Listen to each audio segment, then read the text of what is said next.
Hey everyone, it's Olivia Logsden. I'm going to be reading Chapter 10, The Final Battle of Fate the Winx Saga, Book 3. This is the final chapter. If you want to see the video with clips, click the link down below in the description. And that is basically it on that end. This chapter does end on a cliffhanger. I am still deciding between having a fourth book or doing that, or having a book 3.5 and that ends everything. I don't really know if I want Roxy to be included because I didn't grow up with Roxy. She wasn't really a character that I discovered existed until I rediscovered Winx Club. So yeah, there's that. But I'll let you guys know in the future. Either way, I do intend on adding a conclusion to this story, just not in this book. It'll be in another book. But let's get to chapter reading. The specialists fight on the training grounds. Intensity of the numbers on the enemy side does overwhelm them, but they push through. Inside the school, Bloom continues to put her dragon flame into the crystal. Blood Witch walks in to alert them of what's going on. Valtor, please wait, said Valtor to Bloom as he turned to talk to the Blood Witch. While they talked, Bloom looked worriedly at Sky. Once done alerting, Valtor returns to what he was doing with Bloom. There's somebody in my sorry. Your friends are making quite the rescue attempt. Did you expect them to just wait around and do nothing? Of course not, but I wonder if they make the same effort if they knew how relieved you are to be giving it up. You think if I had a choice, I wouldn't? Don't be ashamed, Bloom. You're a teenager. You should be allowed to be a teenager. Spend time with your friends, your boyfriend. I know what it's like to miss out on all of that because you're dealing with stuff that's bigger than you. Nobody gets to have a normal life when the dragon flame is involved, and a normal life is all your mother, father, and sister ever wanted for you. Are you taunting me? You won. You're getting everything you ever wanted. I didn't mean to taunt. I didn't. Okay, fine. But I know the whole story. Farrah told me. She would have told you the whole story. Yes, the three ancestral witches came and attacked my home. Farrah, along with the Company of Light, defended it the best they could. My sister had to keep me and Dragon Flame safe, so she transferred it into me and then sent me to Earth. She left out some details she didn't know, but I do. Did you ever wonder why your sister chose you to have the Dragon Flame and not herself just keep it? Your sister's powerful, Bloom. She could have kept it safe. So why give it to you? So then tell me. Stolen for time? You can read my thoughts. You really think I don't want to know? It's not a happy story. It would have been more of a surprise if it were. My mothers wanted the Dragon Flame because, yes, they wanted power, but they were afraid of what your sister would become. What do you mean? There was a prophecy that the firstborn from the Kingdom of Domino would possess the Dragon Flame and would one day lose control and wipe out an entire kingdom. Your sister did that. Thousands died. She was wrecked with guilt for what she'd done. My mother saw the Dragon Flame should be taken away from her, and so they made it their mission to take it for themselves. Your parents did everything they could to protect your sister and the Dragon Flame. They made a decision that the flame would be better in you, but your sister wouldn't do it. So when the battle came, she had no choice but to do it. She didn't want to pass the burden on to you. She couldn't fathom you going down the same path. So, the day you were born, which was the day my mother's attacked, she locked the power away inside of you, so it wouldn't come out until the time was right. And then, she let the witches curse her. She didn't fight it. Your sister never wanted you to have the burden of the Dragon Flame, explained Valtor as he moved closer to whisper in a deceptive tone. Once you give it to me, you can finally live your life. Now, let's finish this. Bloom blasts her dragon flame angrily into the crystal. In the woods near the school, Darcy finds Stormy pacing. Concerned, Darcy walks up to ask her, "Stormy, what's going on?" "Nothing, I'm just thinking." "Thinking about what?" "Stella said some things to me about the kind of person that I have been. It got me thinking, all I've been caring about is surviving. And my family. But what about the family I found at this school? I just threw it all away trying to get information. And you back. I don't want to be that person anymore. I want to do something that matters. Then let's fix Icy and stop Valtor." Stormy nodded her head and then proceeded to guide her to the school. Once they reached the place, Icy was there to stop them. "We're going inside. I can't let you do that." "We're not. Why not, Icy? Is it because you want witches to be feared? This is not how witches should be seen. They don't respect us. They don't realize how much power we hold. Instead, they torture us. Maybe it's because we villainize ourselves, push people away who care about us, turn our backs on people who thought they saw good in us. I see you turned your back on your family, and then I did the same thing with my new family, and all I want to do now is amend it. Why don't you? I never turned my back on my family. I'm doing this for us. How can you say that, Icy? You failed us as a leader and more. You left me." "You're right. We did leave you. You want to know why? Because this whole situation was messed up. Icy, we have a chance to do something right. He's your father, Darcy. I don't care that he's my father. I want to make a difference. I want to prove that witches can be something different, that we can be what the world wants us to be. We can be good. And if we keep going in your direction, we will never be seen that way. We all have to live with the choices we made. I want to fix my mistakes, be on the right side of history. What about you?" Darcy waited for Icy to respond, but she didn't. "That's what I thought. We're going inside." She and Stormy slid past Icy quickly, who didn't even bother to stop them. Meanwhile, outside the school, Stella, Aisha, and Tekna watch worriedly as the specialists fight. They're completely outnumbered. They're fighting a losing battle. We have to use our magic. "No, not yet. Flora needs the scrapers focused on. That's the only way she'll destroy them," pointed out Tekna. In the hallway, Flora prepares to face the scrapers. Musa and Helia stand behind her. "This pheromone of my magic should attract the scrapers to me."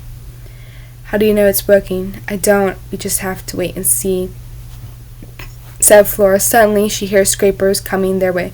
"Time for y'all to go." "What? No. We're not leaving you, Flora. What is your plan here?" "Elduin isn't toxic to humans. When they feed on me, they'll die." Flora, no, I can't let you do this. I can't let you sacrifice yourself," said Helia as he walked closer to her, grabbing her arm. "This is my home, Helia. I'm not just going to hide in here while my friends risk themselves and try to transform. I know this is a reckless Flora move, but I know it'll work. Please, you have to let me do this." "Fine," he replied, and then leaned in to kiss her goodbye. Flora lifts her mouth off and then looks towards Musa and says, "There are still fairies out there with magic. Free them. Let the sweet know we've cleared the field." She turns around to face the scrapers coming around the corner.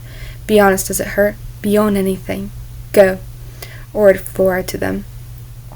Musa and Helia run away. Flora breathes in and activates her powers. Her eyes light up green, showing that she's using magic. Scrapers sense her magic and come crawling towards her. On the specialist training ground, the fighting is still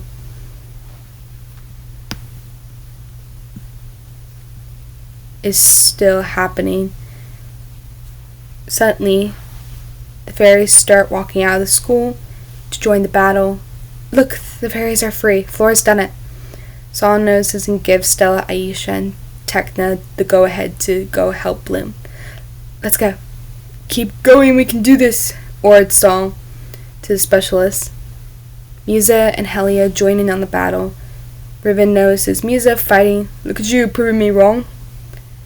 Could still use a few pointers. Well, you said 5:30!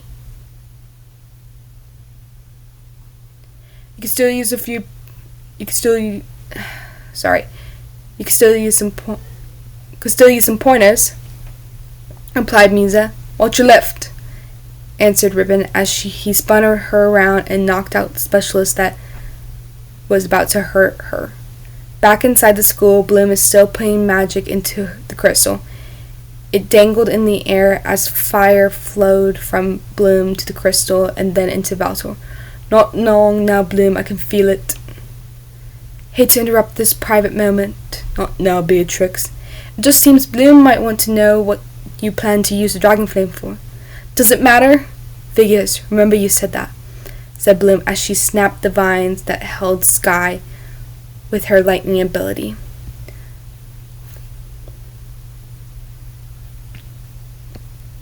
Bloom runs quickly towards him and causes the crystal to shatter. No, no, yelled Valtor as he stared at the pieces. Sky, no! No, Sky, stay with me, stay with me. Valtor stands up and turns to Beatrix and asks, Do you have any idea what you've done? Yeah, I just saved the world. Gotta admit, feels pretty good. Suddenly, Valtor summons his power and blasts Beatrix back towards the wall, but before she hits, Darcy comes out of hiding and saves her from almost dying. Don't think you can defeat my sister without another one of us coming to her aid, warned Darcy to Valtor. They stand ready to fight. In the corner, Bloom, filled with rage and sadness, stands up and transforms. She walks over to Valtor. Fire wings and glowing orange eyes show how powerful she was to him. This is exactly what happened to your sister, Bloom, and people died. I don't care. Okay, so what are you going to do? Kill me? Then what? Destroy the school? Your friends are outside fighting for you. Suddenly a figure that was once invisible became visible. Technically her friends are inside now. The figure is revealed to be Tekna, who's joined by Stella and Aisha. Bloom, look at me. You can stand down. We're here. Remember, you don't have to do this alone. Leave. Leave and get everyone far away from here as possible now. She yelled as she ignited a large fiery ball in front of her out of rage. No, Bloom, we're not leaving you. Suddenly, in the corner, Sky begins to breathe again. Icy is using her magic to revive him. His heart stopped. I can use Blood Witch magic to pump muscle around it. I can keep him alive. Sky! Go came through. It's over. No more fighting. Is it? You really have to make me go through this again? She tries to summon her fire power, but nothing happens. Oops.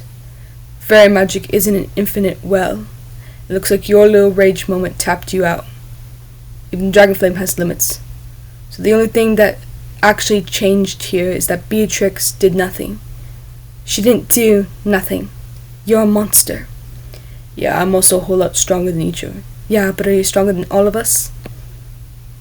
Asked Tekna as they summon their power and begin to transform. Stella lands with light wings, Aisha lands with water wings, and Tekna lands with bluish and dark purple zigzag, brain-like wave wings. Darcy and Beatrix join in on the fight. Multiple blasts are thrown at Valtor in all different directions. In the middle of the battle, Icy yells, Use your dragon flame to take out the spark of him. Bloom does so, and then Stella, Aisha, Tekna, Beatrix, and Darcy blast Valtor all at once, and then he disintegrates. And the battle is won. In another part of the school, Flora wakes up covered in blood, but relieved it is all over. Outside the school, Musa's eyes glow pinkish purple as she realizes she has her power back. They did it. The specialists celebrate that the battle is won. Musa feels distant pain scream. Back inside the school, Bloom runs to hug Sky, who is finally awake and alive again. What happened? He kind of died. It's a long story. Can't wait to hear all about it. Suddenly, images flash through Bloom's mind. A vision of sorts. Bloom? Bloom, are you okay? Yeah, we have to get everybody back to speed. After a while, all the Winx hang out and recover in their suite. Alright, who else needs more pillows? Oh, me, please. Is that mine? I just have high pillow standards. Raided every vending machine, said Musa as she walks in. Why am I so sore? Oh, I wonder if it was the flying.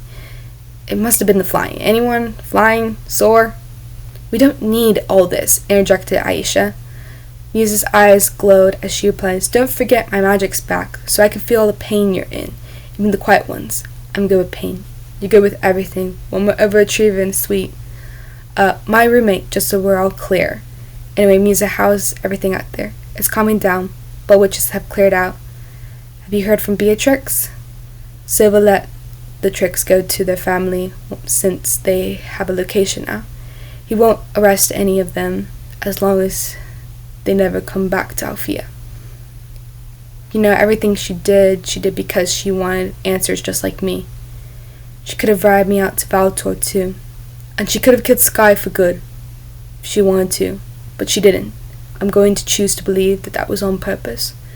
Imagine what would have happened if she hadn't shown up. I mean, he would have opened that portal. I know you need rest too. Go. I've got this. Bloom gets up, but before walking into her room, she takes one last look at her friends who are smiling and laughing. She smiles too, then walks away. Later that night, after reading through Valtor's whole Blood Witch book and writing down some notes along the way, Bloom walks out of her room. Her friends are fast asleep. She leaves some letters on the table nearby for them, and she quietly walks out the door. Moments later, she's under the school walking towards a giant black and yellow ball, a portal of sorts. What is that? He had followed her down there, hoping to get some answers. It's a conduit to the realm of darkness. Valtor must have had enough magic from the fairies to open it when he got to the school. I thought that's why he wanted the dragon flame. I did too at first, but I think he really wanted it so that no one had enough magic to close it. But now I can. And this? He holds up the letter. Just say it, Bloom. Just say it. The only way to close it is on the other side. So you wrote me a letter. You were going to walk on my life forever, so you wrote me a stupid letter? I thought that if I told you in person that I tried to stop you? You were right. Don't you dare walk through that thing, Bloom. There has to be a way to close it. There isn't time. Every second that thing is open, the fairy world is at risk. I don't think you want to try. I think you've been looking for a way out for a while. I almost destroyed Alfea today, Sky. I'm dangerous. My sister knew that. That's why she allowed the sensory witches to punish me. To punish her. The dragon flame doesn't belong here. I don't belong here. But you belong in the realm of darkness? What even is that? I don't know. Do you know what's on the other side? Is it dangerous? I don't know. Aren't you scared? No. I mean, this whole year I've been trying to figure out what I'm supposed to do with this power inside of me. And now I know. This is how I'm going to save the fairy world. Right here, right now. I can save it by closing that thing. You mean more to me than anything in the world to me. But this is bigger than us. I love you, Bloom. I love you too. Sky twists his head and pulls his lips to hers. They kiss goodbye, then let their foreheads touch for a moment, and then Bloom looks away. She holds Sky's hand and walks into the portal. Then he lets go as she walks in. Bloom disappears, and so does the portal. Sky leaves the area and returns to his room. The next day, Aisha wakes up and finds the letters. She reads hers and then opens Bloom's room door and finds she's truly gone. Everyone starts to wake up. She's gone. They read through them and hug each other. Later that day, in the specialist training area, Riven hands Musa a box with power locks inside. Then Musa puts them on. She breathes deeply, happy that she can't feel emotions. Back in the suite, Timmy goes to pick up Tekna for their date. In a village far away, Stella and Brandon go to meet Beatrix's father. Elsewhere in the woods, Aisha is sad about Bloom. She says a tear. Nabu finds her crying. Back on the training field, Musa and Riven practice fighting in the Winx suite. Flora in the bathroom unbuttons her jacket and looks at her bruise in the mirror. Meanwhile, in the realm of darkness, Bloom stands on a mountain looking out at the realm. The end. Okay, sorry for reading so fast. I have to be quick because I have to go somewhere. That is all I have for you guys today. If you want to check out the video with clips, Click the link down below in the description. That is all I have for you guys today. Bye!